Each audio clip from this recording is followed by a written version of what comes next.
नमस्कार जी। नमस्कार सभी को।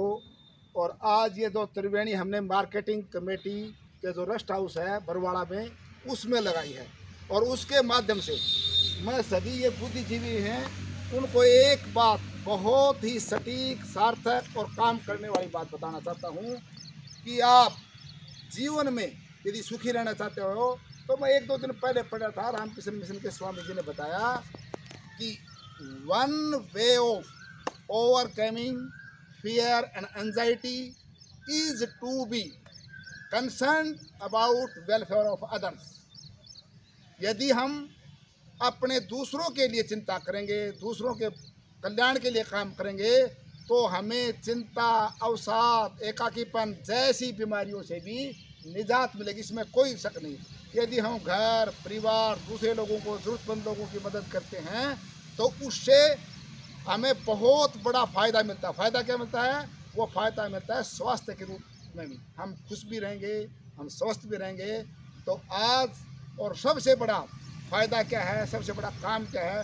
पूरी दुनिया में आज पृथ्वी बचाने का काम है। पृथ्वी बचाने के लिए हम, पृथ्वी बचाने का मतलब है संपूर्ण प्राणी जातीय कल्याण के लिए पेड़ लगाएंगे, पेड़ बचाएंगे, जीव जंतुओं की रक्षा के लिए आगे आएंगे, तो हमें बहुत ज़्यादा, खुद को भी बहुत फ़ायदा होगा। इसलिए मैं सभी लोगों से प्रार्थना करना चाहता हूँ, और प्रार्थना नहीं, ये आपके लिए है। अपने जीवन में कम से कम अपने जन्मदिन को पेड़ लगाकर मनाओ, और अपने जीवन में ये एक त्रिवेणी ज़रूर लगाओ। एक त्रिवेणी लगाने का मतलब है आपने प्रत्यक्ष और अप्रत्यक्ष रूप से प्राणी जाति, मानव जाति को 1.5 करोड़ रुपए का फ़ायदा देते हैं। और ये त्रिवेणी बनने के बाद ये एक ऐसा हब बड़ा पसंद करते हैं, तीनों से फल लगते हैं, लाखों पक्षी इसके ऊपर आश्रय लेंगे, और जब तक ये पेड़ रहेंगे आपका नाम अमर रहेगा। एक बार फिर मैं पंचायत और असिस्टेंट सेक्रेटरी साहब हैं और हमारे जो मार्केटिंग कमेटी के या मंडी के जो पदाधिकारी, सबका बहुत बहुत धन्यवाद करता हूँ, साधुवाद देता हूँ। जय हिंद, जय भारत। नाम बताओ। अच्छा, मेरे को त्रिवेणी बाबा के नाम से जानते हैं। मैंने 1994 के आसपास सड़ गांव है, वहाँ त्रिवेणी लगाई थी। त्रिवेणी लगाते लगाते लोग, आम आदमी त्रिवेणी बाबा करने लगे। तो नाम तो मेरा वैसे सत्यवान है, परंतु त्रिवेणी बाबा के नाम से लोग जानने लगे। और हमने पूरे हरियाणा में तो कोई ऐसा गांव नहीं जहाँ त्रिवेणी नहीं मिलेगी। स्कूल, कॉलेज, पुलिस लाइन, थाने, जेल, हर जगह के इसको, और पूरे मतलब हर लोगों के, आम आदमी के जन में ये बड़ पीपल नीम त्रिवेणी के बारे में लोगों की एक जागृति हुई कि हम भी लगाएं, और इससे पुण्य भी मिलता है और पक्षियों को भी आश्रय मिलता है, ऑक्सीजन के भंडार भी हैं। तो त्रिवेणी लगाते लगाते त्रिवेणी बाबा। अब तक कितनी त्रिवेणी लगा चुके सर? त्रिवेणी 1 लाख त्रिवेणी खुद लगा चुका हूँ, परंतु हजारों युवा, हजारों लोग इसमें जुड़े हुए हैं जो खुद भी लगा रहे हैं। और मैं भी 28 साल से अपने हाथों से 1 लाख त्रिवेणी लगा चुके हैं। हरियाणा में लगाई, और भी कई जगह लगाई? हरियाणा भी, पूरा उत्तरी भारत में, झारखंड, छत्तीसगढ़, मध्य प्रदेश, राजस्थान, उड़ीसा, कर्नाटक भी, उनके डिस्ट्रिक्ट वाइज, उनके डिस्ट्रिक्टों में लगवाई है। और लोगों में सबसे बड़ी बात है कि वहाँ गया, वहाँ भी उन लोगों को त्रिवेणी के बारे में बड़ी अच्छी तरह से वो जानकारी भी हुई, उनकी रुचि भी बढ़ी है कि त्रिवेणी तो है, ये त्रिवेणी नहीं, ये तो साक्षात तीनों के तीनों देव हैं, जो हमें जीवन भी देते हैं और सब कुछ देते हैं। क्योंकि इनका महत्व है आयुर्वेदिक दृष्टि से, धार्मिक दृष्टि से, आर्थिक दृष्टि से, पर्यावरणीय दृष्टि से, इन तीनों पेड़ों का कोई मुकाबला नहीं है। सबसे लॉन्ग लाइफ के पेड़ हैं, सबसे ज़्यादा ऑक्सीजन देने वाले हैं, सबसे ज़्यादा पक्षियों को आश्रय देने वाले हैं, और ये तीनों के तीनों हमारे खुद हमारे देश के पेड़, वो है परंपरागत पेड़ हैं।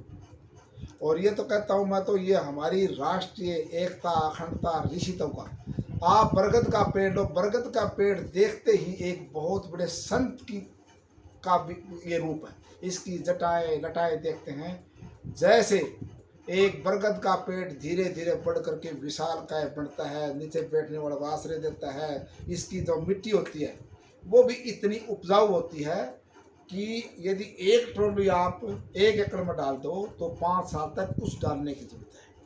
तो ये ज्ञान का, वैराग्य का, ऋषित्व का ये एक रूप है।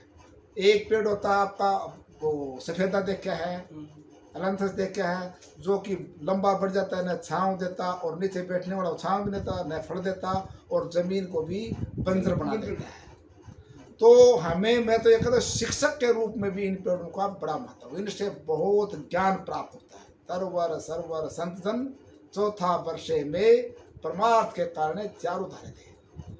ये बरगद का, पीपल का तो कोई मुकाबला नहीं है। कल है बुद्ध पूर्णिमा है।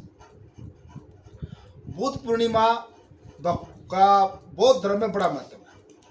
भगवान बुद्ध ने जन्म लिया तो वो 563 ईसा से 563 ईसा पूर्व, तो उनको पूर्णिमा के दिन उनका जन्म हुआ और उनको ज्ञान प्राप्त हुआ गया नामक स्थान पर, उसे बोध गया कहते हैं, 528 ईसा से 528 ईस्वी पूर्व। वहाँ भी उनको पूर्णिमा के दिन ही ज्ञान प्राप्त हुआ था और महानिर्वाण की प्राप्ति भी उनको पूर्णिमा के दिन ही हुई थी कुशीनगर में। तो बौद्ध धर्म में इसका पूर्णिमा का बड़ा महत्व है और इसलिए इसे बुद्ध पूर्णिमा कहते हैं और पीपल पूर्णिमा भी कहते हैं। पीपल पूर्णिमा क्यों कहते हैं? बौद्ध धर्म में पीपल के पेड़ को पीपल नहीं कहा जाता, बोधि वृक्ष कहा जाता है।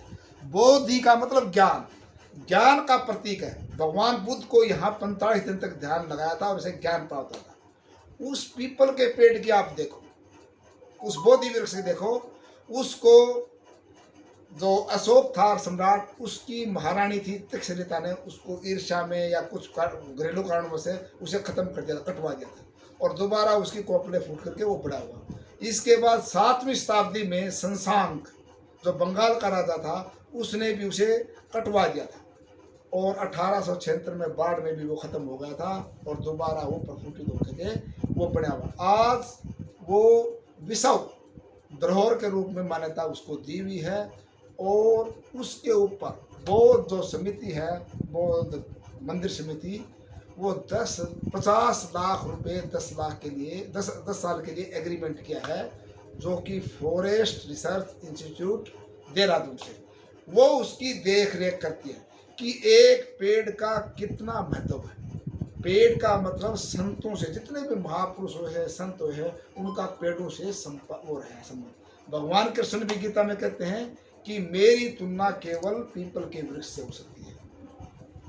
गुरु नानक देव जी थे, उनका संबंध क्या था? बेरी के पेड़ से। वो बेरी के पेड़ के नीचे ज्ञान प्राप्त था। तो बेरी जो बहुत से गुरुद्वारे हैं जो बेरी साहिब के नाम से स्थापित है। इसी तरह कोई भी धर्म हो, जैन धर्म है, इस्लाम है, इस्लाम में भी अंजीर है, खजूर है, इन पेड़ों को सभी धर्मों में महत्व दिया गया है। इसीलिए मैं कहता हूँ कि आज पूरी दुनिया का जो धर्म है और होना भी चाहिए, और लोग ये जैसे त्रिवेणी को अपना रहे हैं, इसी तरह ये धर्म होना चाहिए कि पर्यावरण बचाना, पृथ्वी बचाना। और पृथ्वी बचाने के लिए सबसे ज़्यादा बड़ा योगदान क्या होता है, किसका होता है? वो पेड़ों का होता है। क्योंकि पूरी दुनिया की जो कार्बन डाइऑक्साइड है उसके 40% वो पेड़ शोषित करते हैं। और इसीलिए मैं जहाँ भी जाता हूँ सभी से और मानते भी हैं कि अपने जीवन में कम से कम एक त्रिवेणी लगाओ। एक त्रिवेणी का लगाने का मतलब आपने जो प्रकृति से लिया है वो वापस लौटा करके जाते हैं।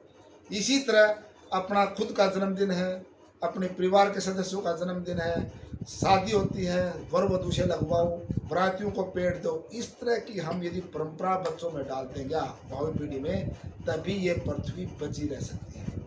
और इसका एक वो मैं एग्जाम्पल मैं देना चाहता हूँ। पिछले दिसंबर में विश्व जलवायु परिवर्तन पर पूरे विश्व के शासनाध्यक्ष भी आए हुए थे और या उनके रिप्रेजेंटेटिव आए थे कायरा की राजधानी, मिस्र की राजधानी कायरा में। तो वहाँ जो संयुक्त राष्ट्र महासंघ के जो महासचिव हैं एंटोनियो गुटेरेस, उन्होंने अपने भाषण में उन्होंने कहा कि मैं ज़्यादा नहीं बोलना चाहता, केवल एक ही बात बताना चाहता हूँ, ज़्यादा कोई जरूरत नहीं बताने की।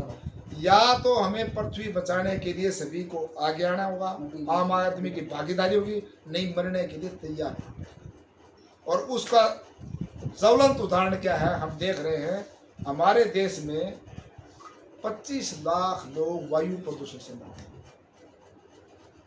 2019 के आंकड़े के अनुसार 16,07,000 लोगों की मृत्यु वायु प्रदूषण से हुई। इतनी डेथ, एक्सीडेंट, आत्महत्याएं और दूसरे उससे भी नहीं होती। कुल जो मौत होते हैं उसका 18% है वो वायु प्रदूषण की वजह से होता है। तो आज तो यह सबसे बड़ी आतंकवाद युद्ध से भी बढ़कर जो समस्या है वो पर्यावरण प्रदूषण की हम देख रहे हैं। इसका सबको निजात लाने के लिए ज़्यादा से ज़्यादा पेड़ लगाने होंगे, पानी का संरक्षण करना होगा, ऊर्जा का संरक्षण करना होगा। अब ये देखो, हम उसके लिए कोई अलग से कुछ नहीं करना, हम इस कमरे को छोड़ते हैं तो तुरंत हमें क्या करना, हमारा दायित्व बनता है कि सारी लाइट का, एसी का, सबको बंद करके निकलना चाहिए। कोई भी टूटी चल रही है, वेयर चल रही है, उसको हमें चाहे मोटरसाइकिल पर, साइकिल पर, गाड़ी में हो, गाड़ी के में भी देखते हो तो उतर करके यदि आप उसको टूटी को बंद करोगे तो कितना अच्छा संदेश जाएगा। देखने वाला भी कहेगा कि कितना मतलब नेक आदमी है, गाड़ी रोक करके टूटी बंद करके आगे चल रहे। तो टूटी बंद करने का मतलब कितना लीटर पानी हम बचा रहे हैं। तो ये छोटी छोटी बातों को हम सबको खुद भी करना होगा और दूसरों को मोटिवेट भी करना होगा। आप प्रदेश के लोगों को क्या संदेश देना चाहोगे? प्रदेश के लोगों को एक ही संदेश है कि अपनी मुक्ति और जगत के कल्याण के लिए, भावी पीढ़ी के लिए हमें सबसे पहले पृथ्वी को बचाना होगा।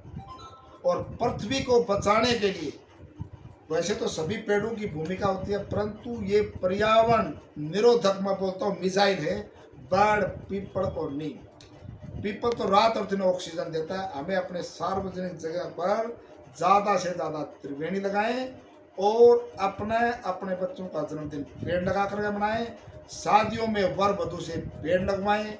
किसी बुजुर्ग की मृत्यु होती है तो उनकी याद में और खर्चा करने की बजाय एक त्रिवेणी लगा करके उनकी याद को चिरस्थायी बनाएं और भावी पीढ़ी का भविष्य सुरक्षित करें।